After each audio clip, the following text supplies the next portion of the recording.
প্রান্তিক ও মেন্ডি ফোনে কথা বলার সময় মেন্ডি বলে আমাদের একটা পার্টি করা উচিত। তখন প্রান্তিক বলে এটা কি করে সম্ভব, তোমার তো এখন দুঃখে থাকা উচিত, যেহেতু অগ্নিপ তোমার বিয়েটা মানছে না। তারপর মেন্ডি বলে প্রান্তিক আমার জন্য গিফট লাগবে। প্রান্তিক বলে কি গিফট লাগবে? মেন্ডি বলে ব্ল্যাক ফরেস্ট কেক লাগবে এবং তুমি এটা নিয়ে এখানে আসবে। এটা শুনে চমকে যায় প্রান্তিক। প্রান্তিক বলে এটা কি করে সম্ভব? তখন মেন্ডি বলে আমার আঙ্কেল সেজে ছদ্মবেশ ধরে এখানে আসবে।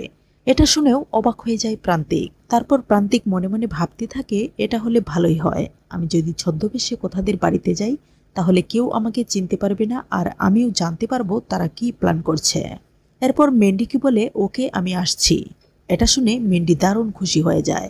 মেন্ডি যখন আনন্দ করতে করতে বলতে থাকে কি মজা, আমি ব্ল্যাক ফরেস্ট কেক খাবো, তখন কথা সহ আরো দুজন শুনতে ও দেখতে পেয়ে একে অপরকে বলতে থাকে দেখেছিস ওর শরীর খারাপ আবার কেক খাবে বলে নাচছে।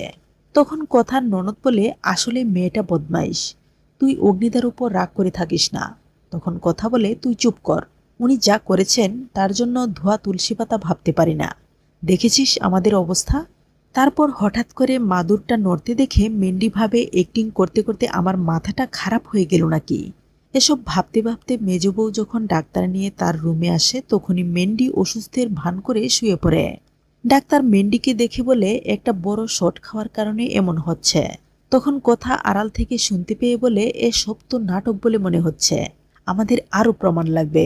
তারপর ডাক্তার সহ সবাই রুম থেকে চলে গেলে মেন্ডি দরজা বন্ধ করে আবার আরাম করে শুয়ে পড়ে।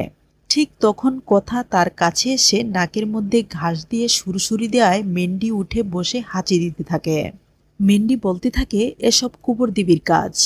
কথা বলতে থাকে আমি নিশ্চিত হয়ে গেলাম সবকিছুই নাটক। এমন সময় মেজুবউ ছদ্মবেশী প্রান্তিককে নিয়ে মান্নবীর রুমে প্রবেশ করে। মান্নবী প্রান্তিককে চিনতে পেরেও না চেনার ভান করে। এদিকে মেজবউ ভাবতে থাকে এই লোকটার সাথে মান্নবী কোনো যুক্তি আটতে পারে, তাই সবাইকে নিয়ে বাইরে চলে যায়। তারপর তাদের দুজনের সব কথা শুনতে পেরে মান্নবী আর প্রান্তিকের সব চক্রান্ত বুঝে যায় কথা। কথা বলতে থাকে পাচক মশাইকে এ ফাঁদ থেকে বের করতেই হবে এবং ছুটকা ও ছুটদা ভাইকে এ বিষয়গুলো বলতে হবে। এরপর কথা ঘরে দরজা লাগিয়ে বাড়ির সবার সাথে আলোচনা করে বলে মান্নবী আর পাচক মশাইয়ের বিয়েটা ভাউতা। এটা শুনে সবাই চমকে যায়। এরপর কথা সবাইকে বলে তোমরা যদি সবাই আমার পাশে থাকো তাহলে মান্নবীকে আমরা হাতে নাতে ধরে কঠিন শাস্তির আওতায় আনতে পারবো। এরপর তারা সবাই হাতে হাত রেখে প্রতিজ্ঞা করে। তো বন্ধুরা, আপনাদের কি মনে হয় কথা কি সত্যিই পারবে মান্নবীকে শাস্তির মুখোমুখি করতে?